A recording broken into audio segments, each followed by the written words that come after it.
en un pasaje narrativo como en el que estamos, que es Evangelio de Juan capítulo 4, obviamente hay siempre una historia que contar y esta es una historia prolongada que abarca 42 versículos y la mayoría de los relatos están condensados, ¿verdad? En otras palabras, son como una versión resumida de lo que realmente sucedió y eso sería muy cierto en este caso, pero aún así es una historia larga y como dijo alguien, termina siendo cortada en pedazos porque otro, no sé cuándo, dijo que no podíamos predicar durante más de una hora. Y aunque no sé quién creó esa regla, creo que todo buen predicador se siente excesivamente limitado por esa ridícula regla que alguien creó, pues ciertamente yo me sentiría mucho más cómodo, como dijo un gran siervo de Dios, yo me sentiría más cómodo si, como el apóstol Pablo, yo pudiera predicar hasta que la gente cayera por la ventana. Pero como no podemos hacerlo, ¿verdad? Tenemos que atenernos a lo que ya es de hecho una regla. Pero por otro lado, hermanos, dividir una historia como esta es una necesidad en sí misma, ya que contiene mucha información. Y una de las cosas que tratamos de hacer al enseñar la palabra de Dios es retroceder para que la historia cobre vida en su propio contexto, porque sea cual sea el significado, se estableció en un contexto original, ¿verdad? Y lo que significaba en ese tiempo es lo que sigue significando ahora y lo que siempre significará.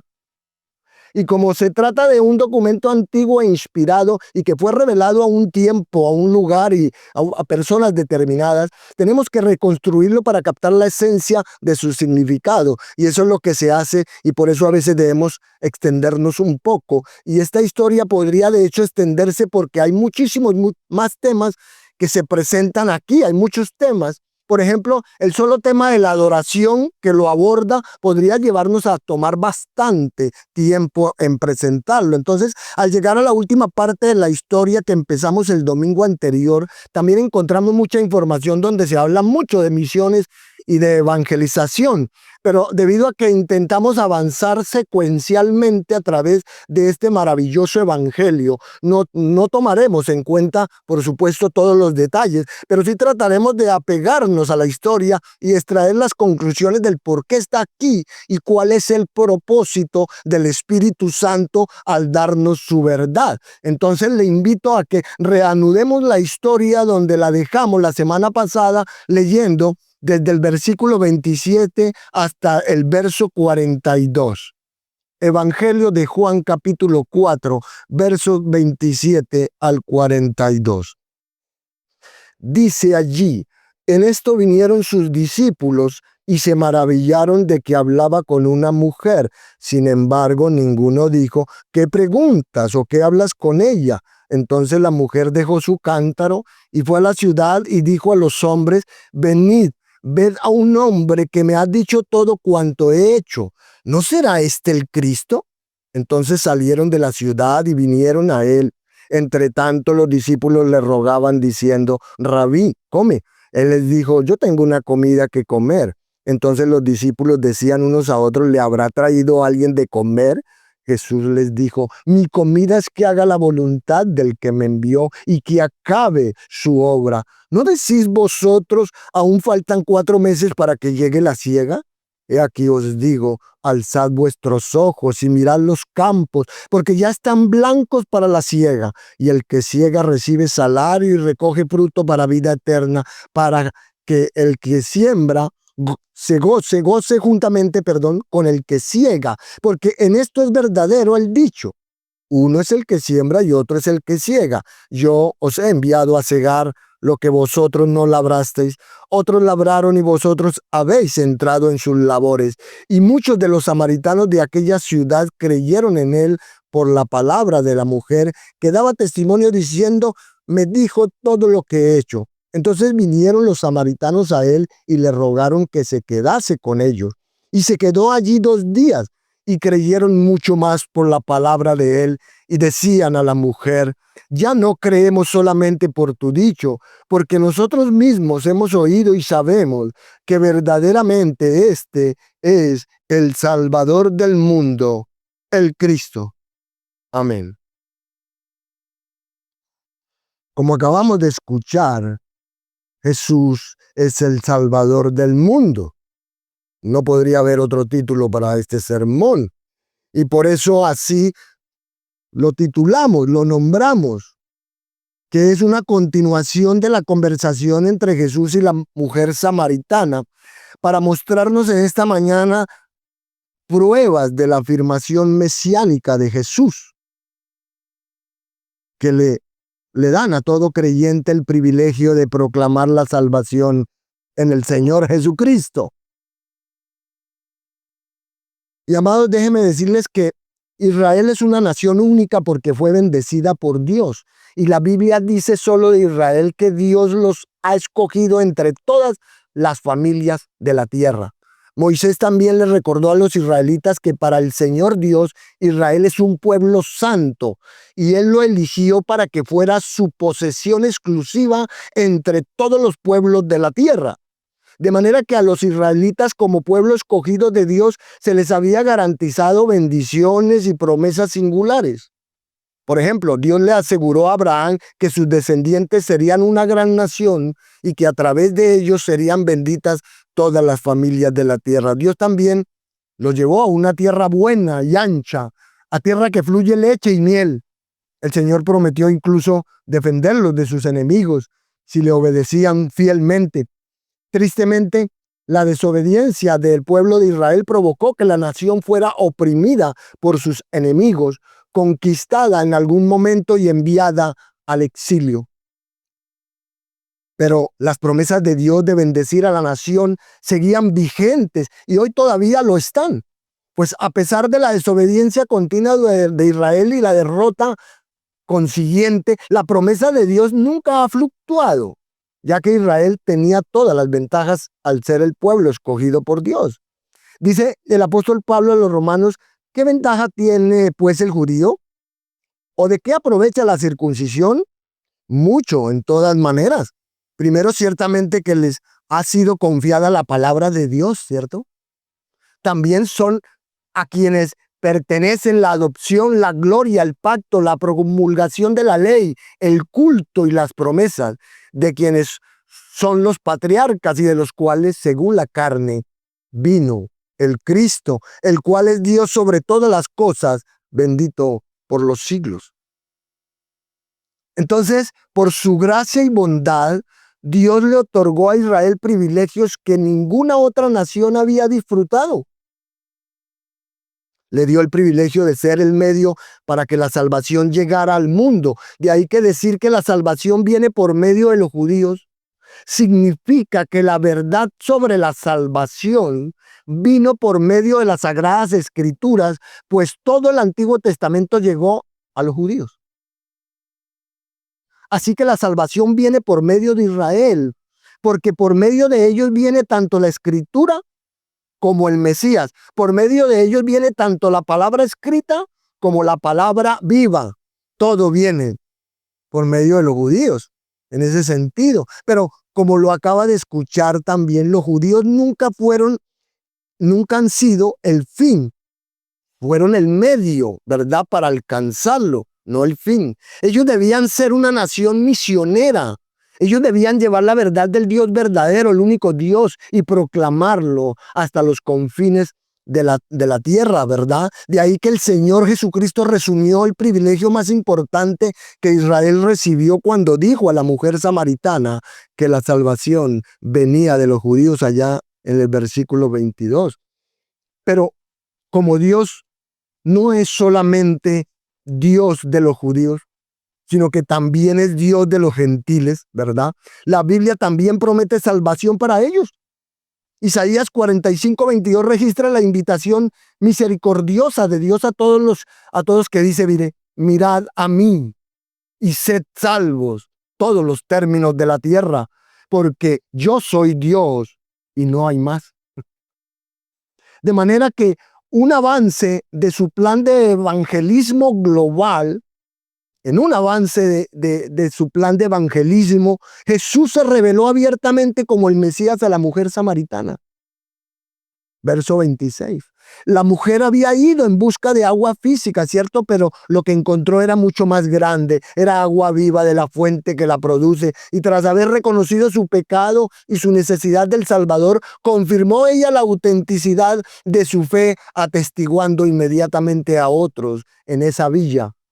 Entonces la razón por la que toda esta historia está aquí es para que se pueda hacer la profesión, la confesión y la declaración al final de que el Señor Jesucristo en efecto es el Salvador del mundo.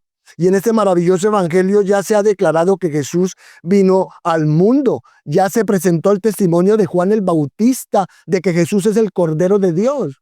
Este evangelio ya dijo que Dios amó de tal manera al mundo que dio a su Hijo unigénito para que todo aquel que en él cree no se pierda y tenga vida eterna. Entonces, la declaración del escritor Juan es que Jesús es el Salvador del mundo. Y esto proviene de Juan el autor, proviene de Juan el Bautista. Y ahora es una declaración hecha por un grupo sorprendente de personas, un grupo de una aldea de Samaria llamada Sicar, quienes hacen esta gran declaración.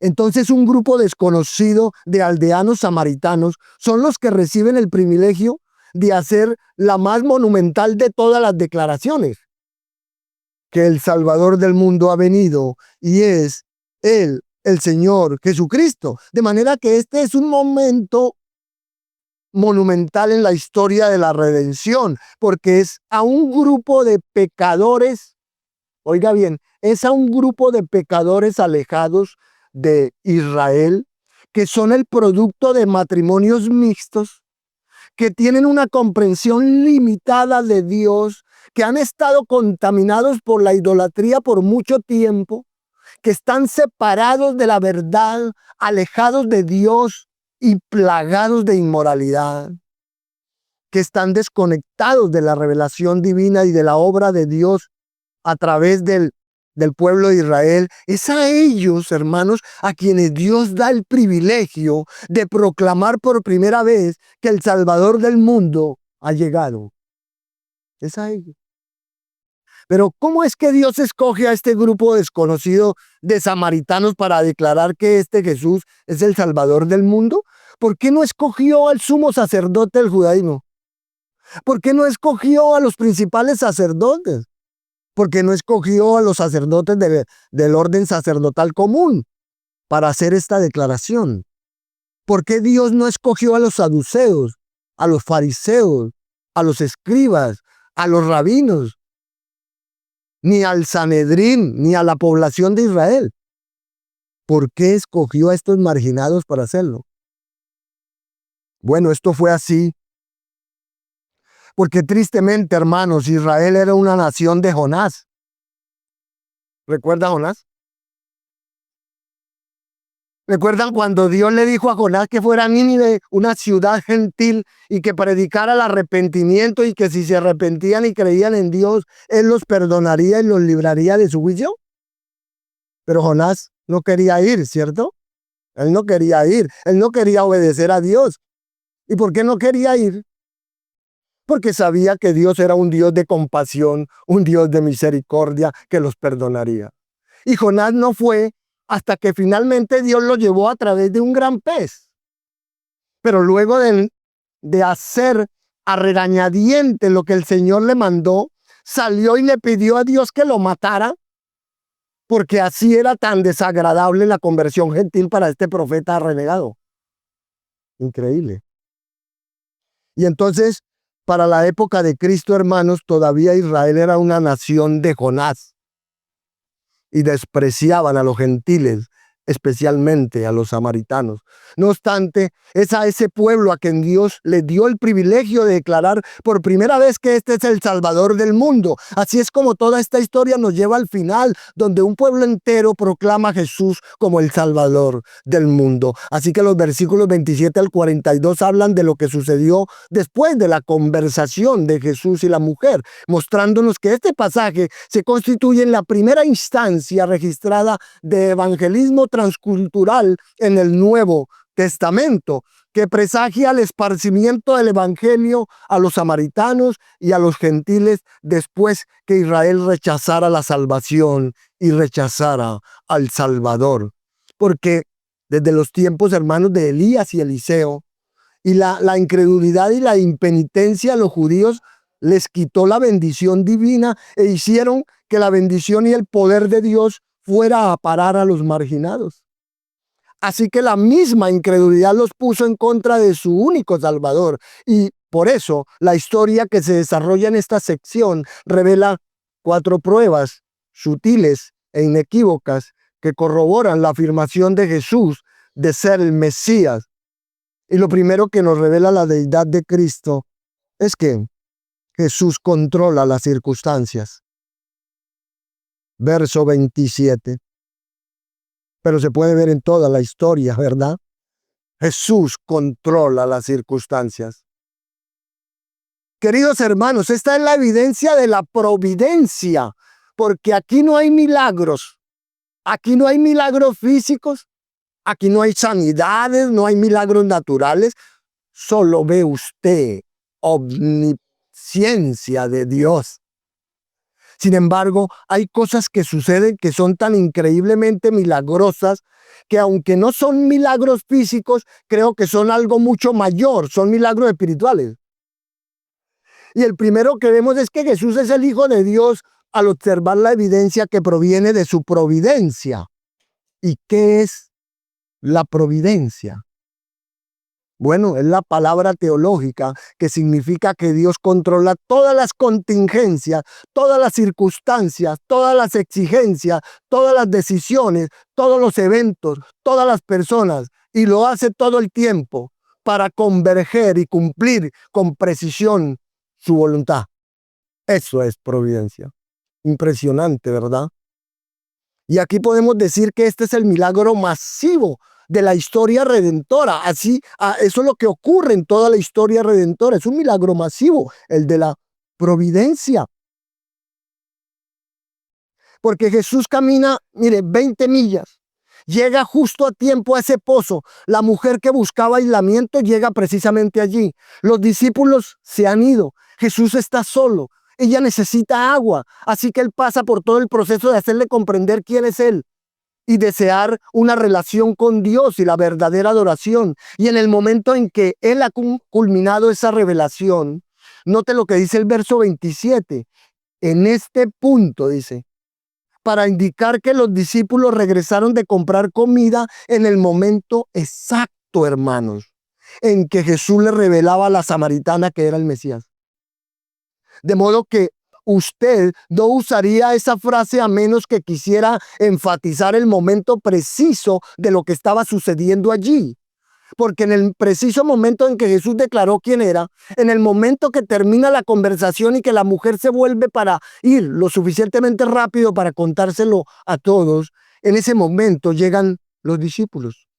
Entonces, si ellos llegan antes, la conversación habría sido interrumpida, porque muy seguramente ellos comenzarían a hacer preguntas y a querer participar en la conversación, y sabemos cuáles serían sus preguntas porque ellos las tienen muy bien presentes. Y si ellos llegan tarde, no se hubieran enterado de la conversación. Así que el momento es perfecto, pues los discípulos no llegan demasiado temprano ni demasiado tarde. Llegan justo a tiempo para ver a Jesús rompiendo, más bien, las barreras de la tradición, rompiendo los prejuicios. Ellos ven a Jesús hacer lo que Él quiere que hagan. ¿Qué quiere que hagan? Jesús, ¿qué quiere que nosotros hagamos? Bueno, Él lo va a decir más adelante, después de su ascensión, allá en Hechos 1:8. Él les dirá, serán mis testigos en Jerusalén, en Judea y luego en Samaria y hasta lo último de la tierra. Entonces, Jesús aquí les está mostrando lo que quiere que hagan. Sí, ya sabemos que el evangelio era en primer lugar para Israel, ¿cierto? Pero también era para el mundo. Y cuando el evangelio no pudo pasar por Israel, Dios lo juzgó y forjó un nuevo canal, su iglesia. La iglesia.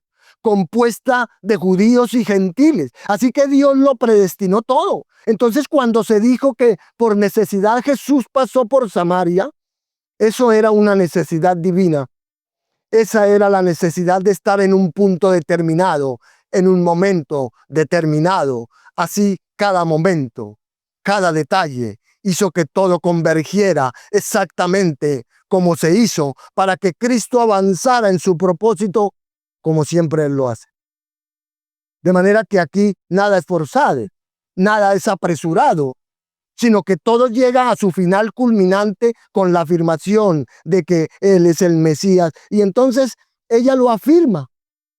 Como ve, el Señor Jesús operó según ese asombroso calendario divino, el calendario de la providencia de Dios. Y Jesucristo es, de hecho, Dios quien guarda el tiempo del universo y es el autor de la historia, ¿cierto? Y como la historia es el relato de Él, Él dispuso las circunstancias de todo para sus propios propósitos divinos. Así que aquí está esta sutil, pero magnífica y hermosa mirada a la divina providencia, porque cuando los discípulos regresaron y lo ven hablando con una mujer, eso está fuera de lugar, ¿verdad? Como ya vimos. Eso no sucedía. Pero quiero que observen su reacción, esa reacción. Como les dije, ninguno, según el verso 27, ninguno de ellos dijo, ¿qué buscas o qué hablas con ella? Nadie dijo nada, sino que guardaron silencio. ¿Y por qué guardaron silencio?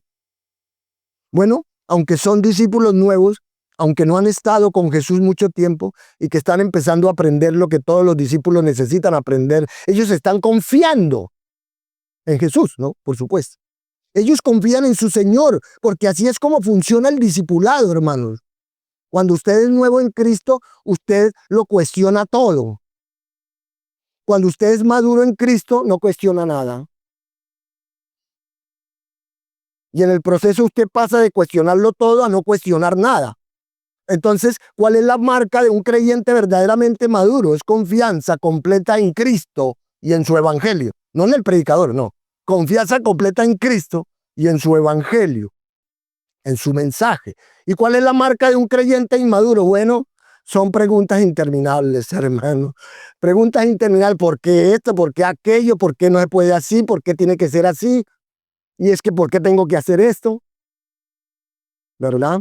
Así que eso muestra que están en el proceso, pero los maduros dan pasos gigantescos en el discipulado, porque lo que esencialmente están admitiendo es que a nosotros no nos corresponde cuestionar, pues hemos aprendido a confiar en el Señor. De manera que el Señor Jesús lo controla todo. Por eso las cosas no suceden simplemente, sino que Él está al mando. Por tanto, algo sobrenatural está sucediendo aquí en esta historia. Por tanto, mis prejuicios o mis ideas no importan. Después dice que la mujer se fue y dejó su cántaro. Y yo no sé por qué Juan puso eso aquí, de que dejó su cántaro, ¿verdad? La gente siempre pregunta, le pregunta a uno, le hace preguntas así, ¿no? ¿Y por qué dejó el cántaro del agua, pastor? Yo no tengo ni idea. La Biblia no dice nada de eso, ¿cierto? Aquí podríamos hacer algunas conjeturas. Podríamos decir que en su afán de contar a contar la historia a los demás, su conversación con Jesús, ella se fue y se olvidó, ¿cierto? Quizá fuera que no lo había llenado y no quería cargarlo de vuelta a la villa. Y si lo llenó y este recipiente fuera de aquellos mismos que se usaron en Juan 2 en las bodas de Canaán, los cuales eran recipientes grandes, y si usted quería llegar lo más rápido posible al pueblo, probablemente usted dejaría allí ese elemento, ¿cierto? No podría cargarlo. Hay otra posibilidad, sería que como Jesús le había dicho que tenía sed y quería beber agua, y como el pozo tenía bastante profundidad y no tenía con qué sacarla, tal vez ella dejó el cántaro para que él pudiera seguir teniendo agua. Después dice que ella se dirigió al pueblo y entró en la ciudad y les dijo a los hombres, vengan a ver a un hombre que me ha contado todo lo que he hecho. En otras palabras, ella dijo, conocí a un hombre que me contó toda mi horrible historia. Usted preguntará qué pasó con la vergüenza que esta mujer tenía, porque se acuerdan, ella tenía vergüenza, por eso fue a esa hora al pozo. Bueno, le voy a decir lo que pasó. Cuando Jesús la confrontó y expuso su pecado, Ella arrepintió, ella su conciencia ahí fue limpiada y ella fue purificada. Hebreos lo llama una conciencia limpia y eso es lo que sucede cuando usted es regenerado, cuando usted es nacido de nuevo. Que el pecado que una vez fue causa de su vergüenza ahora es parte de su testimonio y usted lo cuenta, ¿cierto? Usted cuenta su testimonio. Dicho de otra manera, ella se vio obligada a enfrentarse a sí misma, perdió la vergüenza y ahora quería compartir su descubrimiento y no podía esperar. Y eso, mis hermanos, es una señal de verdadera salvación.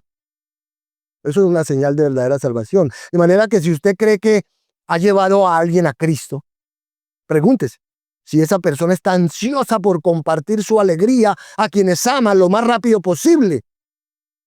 Mire, la gente hace eso todo el tiempo, ¿cierto? Cuando la gente compra un carro nuevo, ¿qué hacen? Va y se lo muestra a todo el mundo, ¿verdad?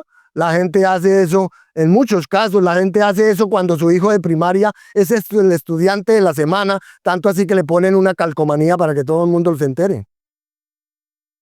Entonces, cuando alguien viene a Cristo y es totalmente transformado, perdonado y convertido del infierno al cielo, siempre quiere llegar lo suficientemente rápido para contarle a otros. Y esto es exactamente lo que vemos en Lucas 15, ¿cierto? ¿Recuerdan Lucas 15? Cuando la mujer encontró la moneda, ¿qué hizo? Llamó a todos los vecinos y tuvieron una fiesta. Esto es lo que vemos cuando el hombre encontró la oveja perdida. ¿Qué hizo? Llamó a sus vecinos y tuvieron una celebración. Esto es lo que vemos cuando el padre encontró al hijo pródigo que regresó, ¿cierto? ¿Qué hizo? Mató al becerro gordo y llamó a todo el pueblo para celebrar. Y más importante aún, mis hermanos, más importante aún, ¿qué sucede en el cielo cuando un pecador se arrepiente? Hay fiesta. El cielo tiene una celebración y los ángeles de Dios se regocijan. Los ángeles alrededor del trono se regocijan porque Dios se regocija, porque esta es la gran obra que le da gozo a Dios. Dios es un Dios de gozo y está ligado, ese gozo está ligado a la salvación de los pecadores. Entonces, ella viene a los hombres y se muestra comprensiva con ellos, es amable al respecto, es franca al reconocer que todo lo que ha vivido es la miseria de su vida. Entonces, ella posiblemente plantea que ha encontrado a un hombre que no conoce, que es judío, que no es de ahí y que sabe toda su historia y lo hace de esta manera porque quiere que ellos lo descubran. Pues ella no quiere forzarlo. De manera que vean cómo es que Dios orquesta todos los detalles de todo. Incluso la forma en la que la mujer hace la pregunta. Porque si ella le hubiera dicho, tengo que decirles que acabo de conocer al Mesías, ciertamente ellos se hubieran burlado de ella. Así que los hombres respondieron saliendo de la ciudad y viniendo a Jesús. Entonces aquí usted puede captar el completo dominio que Jesús tenía de la situación, orquestando soberanamente el cumplimiento de estos acontecimientos. Y no debería sorprenderle a usted el control providencial de Jesús en toda situación, pues como Dios en carne humana, Él maneja soberanamente todos los hechos. De ahí que la historia está bajo el control absoluto de Dios, prescrita desde el pasado eterno. Y en esta situación, en un pozo de Samaria, como muchas veces ocurrió en su vida, su control soberano de los sucesos abre una ventana por medio de la cual puede verse su deidad.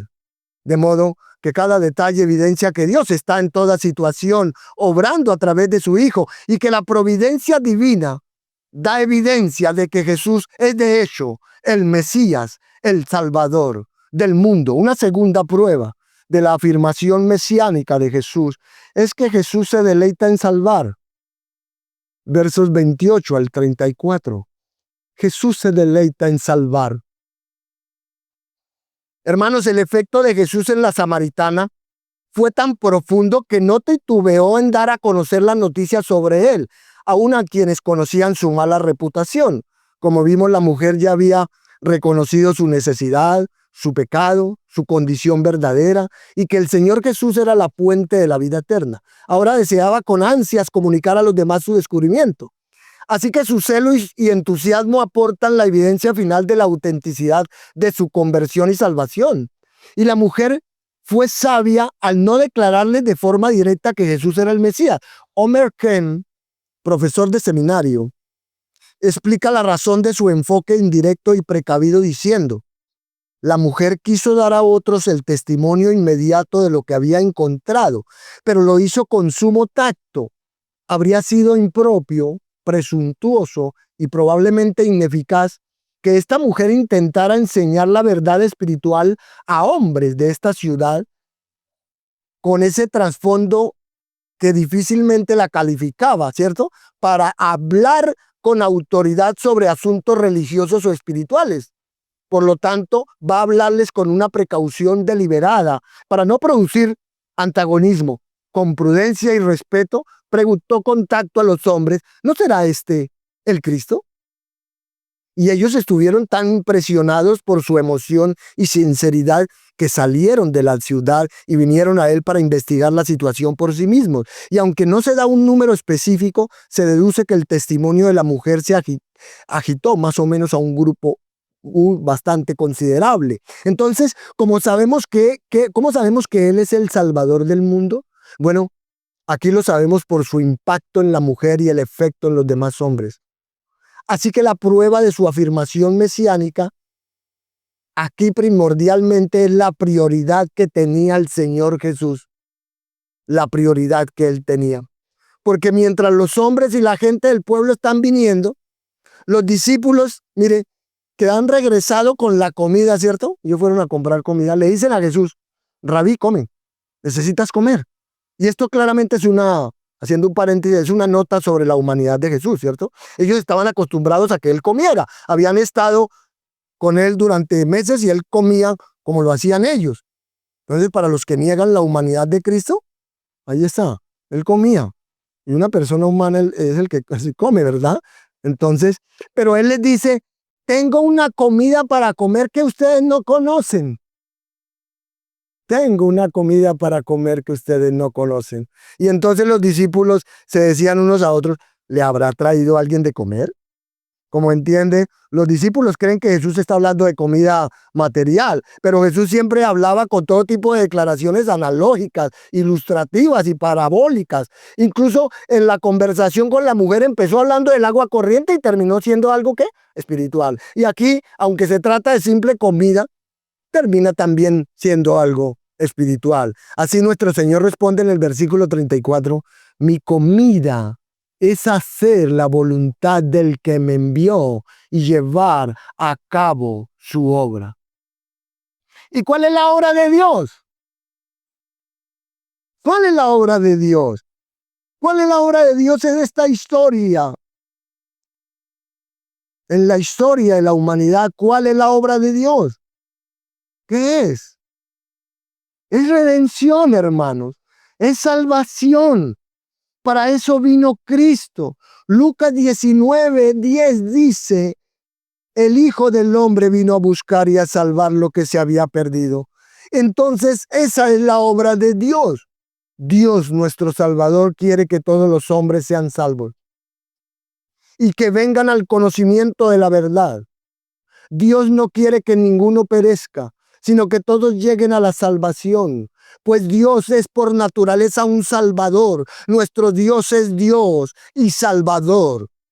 Y Jesús es llamado así muchas veces por el apóstol Pablo, en particular y especialmente en sus cartas a Timoteo y a Tito. Allí es llamado Dios, nuestro Salvador. ¿Y ese es un título del Antiguo Testamento para Dios? Dios por naturaleza es un Salvador y es paciente, es misericordioso y bondadoso, esperando que su misericordia nos lleve al arrepentimiento. Entonces, nuestro Señor está diciendo que, ¿qué es lo que me satisface? Jesús dice que lo que lo deleita es la obra de la salvación. De hecho, Él fue a la cruz para eso. Dice el escritor de Hebreos: por el gozo puesto delante de Él. Por ello es que Jesús dice: esa es mi comida. Y por eso es que el hambre desaparece en momentos de oración intensa, ¿verdad? Que es lo que se llama ayuno. El hambre desaparece cuando tenemos oración intensa. Pues cuando usted ora intensamente con una profunda carga por algo, usted le abre su corazón a Dios, ora y ayuna, porque usted no tiene apetito. Pero el apetito también desaparece en momentos de alegría desbordante y emocionante, pues no hay interés en comer alguno. De ahí que Jesús les hace saber a sus discípulos que Él ha estado trabajando en la obra del Padre y que el gozo de su trabajo lo ha revitalizado y necesitan saberlo porque ellos también van a ser enviados, ¿cierto? Ellos recibirán la gran comisión. De manera que el gozo del Señor Jesús, su euforia y su deleite residía en la obra del Padre al salvar a los pecadores. Y eso hizo que su corazón se sintiera tan lleno de alegría que no pensó en el hambre física. Entonces hay evidencia de quién es Él en la providencia y hay evidencia de quién es Él en su prioridad, en el enfoque de su vida. Pues Él vino a buscar y a salvar a los pecadores perdidos. La tercera prueba de la afirmación mesiánica de Jesús es que Jesús determina la salvación. Verso 35 al 38. Entonces esta es la evidencia de la profecía de Jesús, una profecía que viene de su intimidad con el Padre. Y como hemos visto, Jesús conoce lo que hay en el corazón del hombre. Jesús sabe lo que la gente piensa y eso habla de su omnisciencia. Ahora bien, en esta historia, Él conocía el pasado de esta mujer y ahora Jesús muestra que conoce el futuro. Observe lo que dice el versículo 35. ¿No decís vosotros aún faltan 4 meses para que llegue la siega? Algunas personas piensan que eso es una declaración proverbial, pero realmente no se puede probar que eso sea proverbial. Es mejor entender esto simplemente como una referencia al hecho de que la cosecha estaba a 4 meses de distancia. Por lo que pensamos que en los campos había algo de grano, había algo que estaba brotando de la tierra, pero la cosecha aún estaba a unos meses de distancia. Por tanto, Jesús les dice, alcen la vista y miren los campos. ¿A qué se refiere? Bueno, creemos que con el ejemplo del grano en crecimiento en los campos aledaños, Jesús recalcó en los discípulos la idea de alcanzar a los perdidos y que no había necesidad de esperar 4 meses, pues los campos espirituales ya estaban blancos para la siega, de manera que los discípulos solo tenían que alzar los ojos y ver que los samaritanos venían hacia ellos. Versículo 30. Pues estos samaritanos con sus típicas túnicas blancas de Oriente Medio contrastaban con el verde brillante del grano en maduración y se veían como cabezas blancas en los tallos que indicaban el tiempo de la cosecha. Qué maravilloso, ¿verdad? Y aunque los samaritanos todavía no habían llegado al pozo, ¿cierto? Jesús conocía los corazones de los hombres. Jesús conoce las almas nuestras. Él conoció que estaban listos para la salvación, tal como conocía la historia de la mujer sin que se la contara a nadie. Y esa capacidad sobrenatural era una manifestación de su deidad. Y este es un momento hermoso, hermanos. Esto es un momento hermoso. Pues aunque el grano verde todavía está ahí, aquí vienen los samaritanos blancos como el grano listo para ser cosechado. Por eso Jesús les dice, no digan que falta 4 meses. Yo les digo que alcen la vista y vean que la cosecha es ahora. Entonces, ¿de qué habla? Bueno, es claro, Jesús profetiza. Él está profetizando aquí que esas personas, que esos samaritanos serán salvos ese día. Y lo dice, porque Él no solo conoce el pasado de la mujer, sino que también Jesucristo conoce el futuro de esa aldea y de toda persona.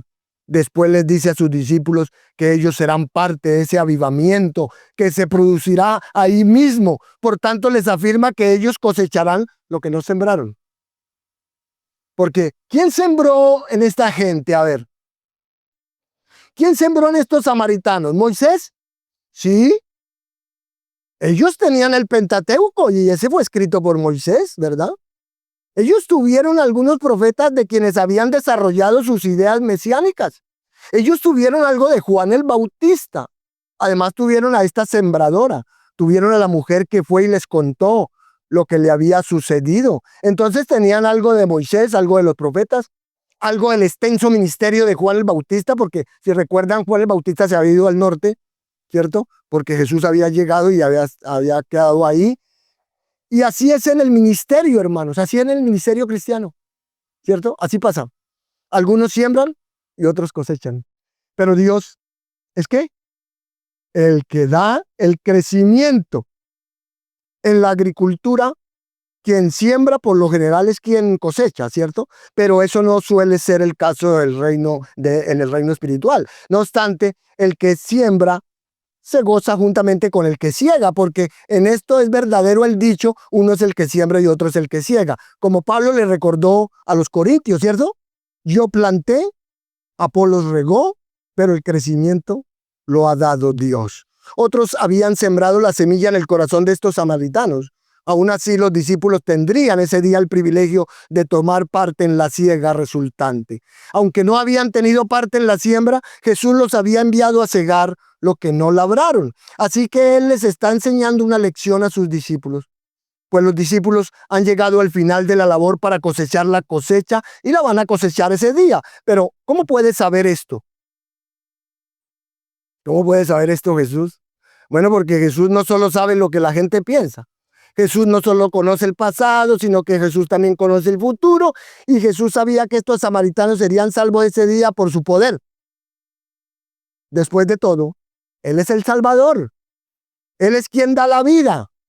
Él es quien determina la salvación o doctrina de la elección. Ustedes no me eligieron a mí, yo los elegí a ustedes.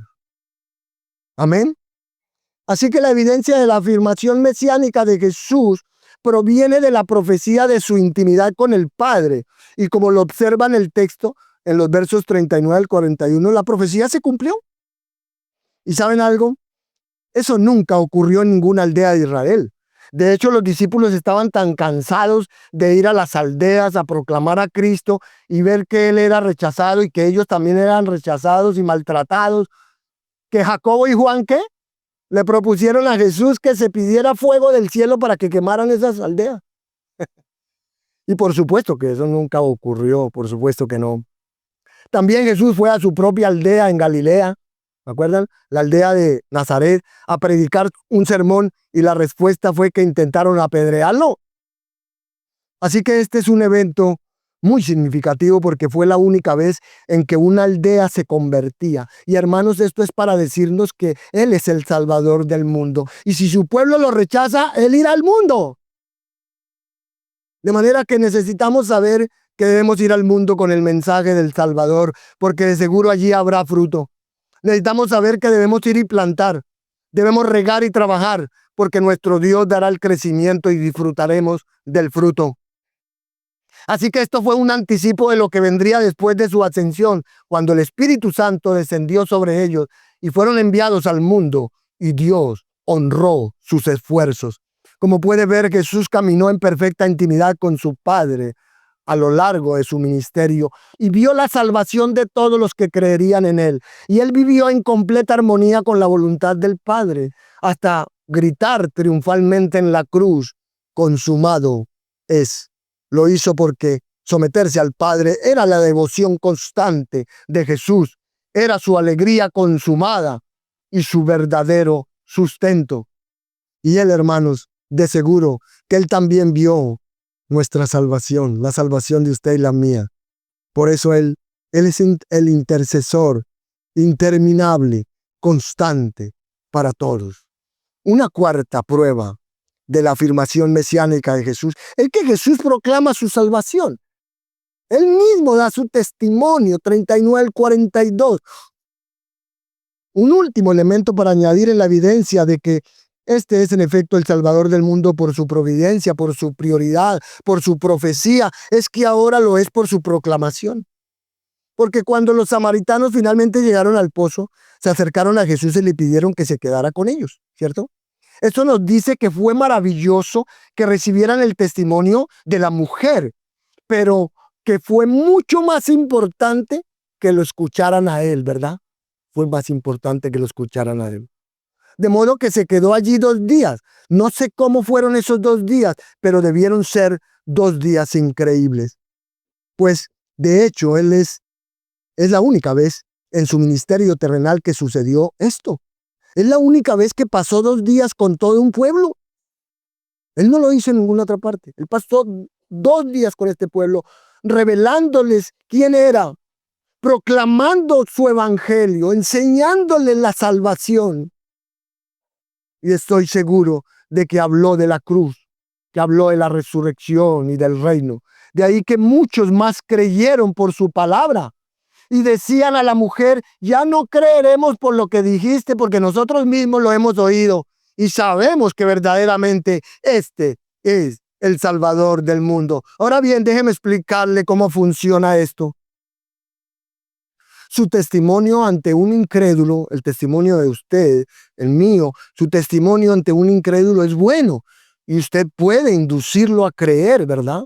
Usted le hable, lo lleva, le puede guiar para creer. Pero lo más importante es que este incrédulo, esta persona pase de su testimonio al testimonio del Señor mismo. ¿Contenido dónde? En las Sagradas Escrituras.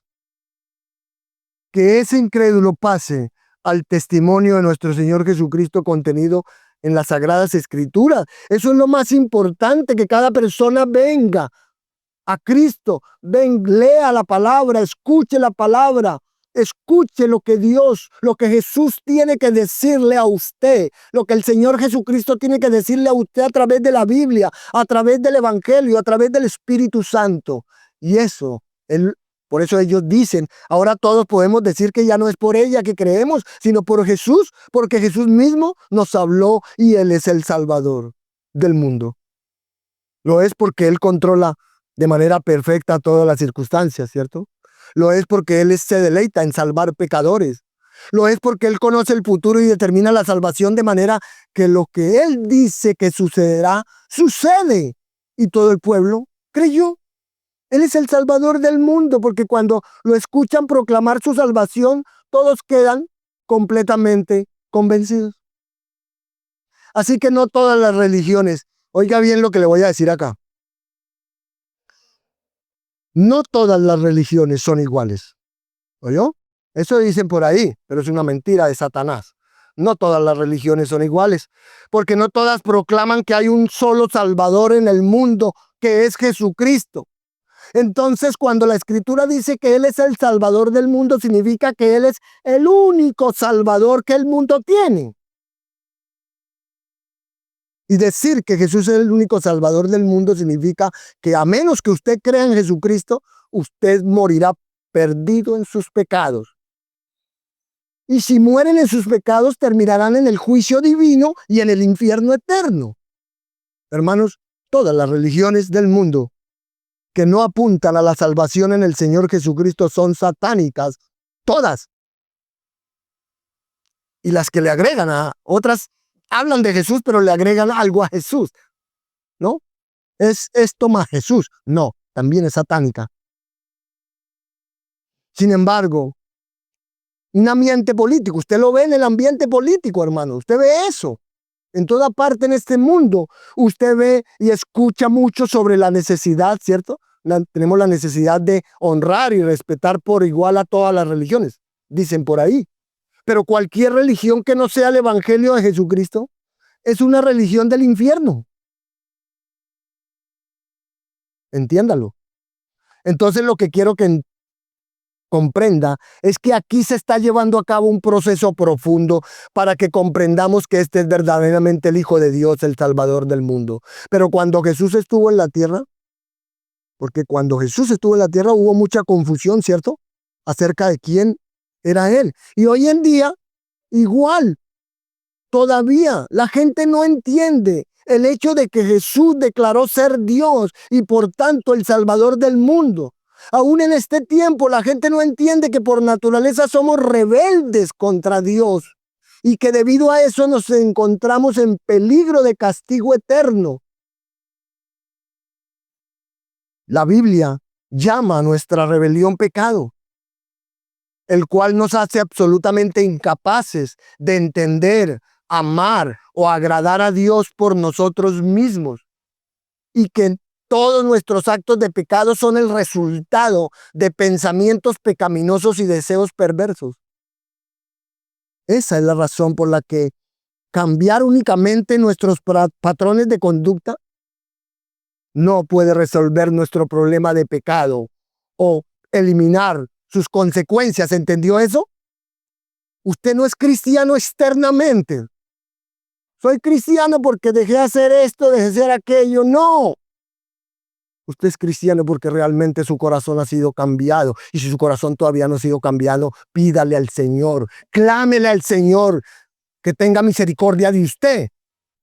Porque usted todavía, entonces, no está en la salvación. Usted es un asistente, usted es un simpatizante de Jesús. Pero usted no ama al Señor.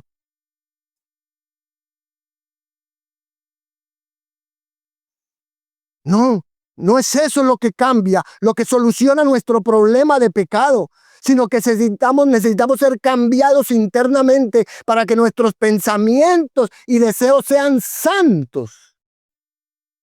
Y Jesús es el único que nos puede perdonar y transformar. Y es de esta manera librarnos del poder y de la paga del pecado. Y como la justicia de Dios demanda la muerte por el pecado, su amor ha provisto un Salvador, quien pagó el precio y murió por los pecadores. Entonces la muerte de Cristo cumplió el requisito que la justicia de Dios demanda.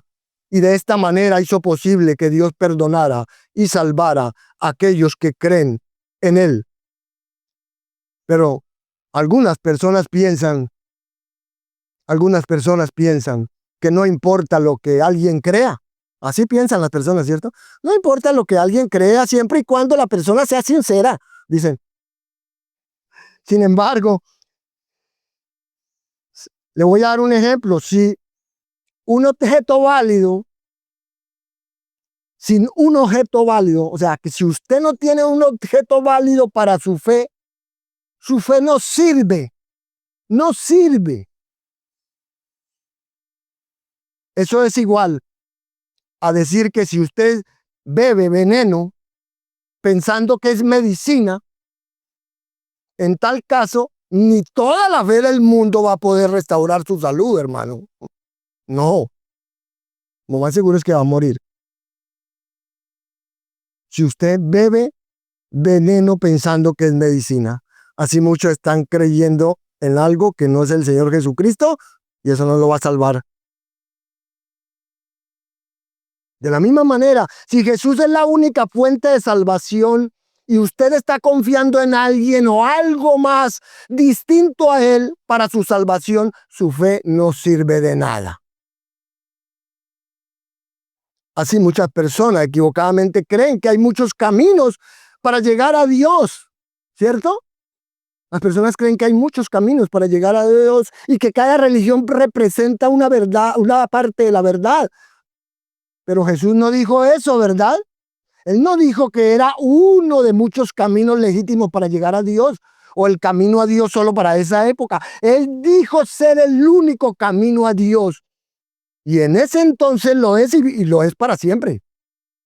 Yo soy el camino, la verdad y la vida. Y nadie viene al Padre sino por mí, dijo en Juan 14:6. De manera que todos los que rechacen a Jesús como su Señor y Salvador lo enfrentarán un día como su juez. Como su juez. Entonces, ¿cómo debería responder usted? Se lo pregunto porque su respuesta determinará no solo sus valores, no solo su estilo de vida, sino también su respuesta determinará su destino eterno.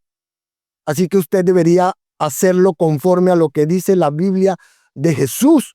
Y ella dice que Jesús es el Dios viviente, el santo, el salvador, el único objeto válido de fe salvadora, el Señor soberano y el juez justo. Por tanto, solo Él puede redimirlo a usted. Solo Jesús puede liberarlo del poder y de la paga de sus pecados.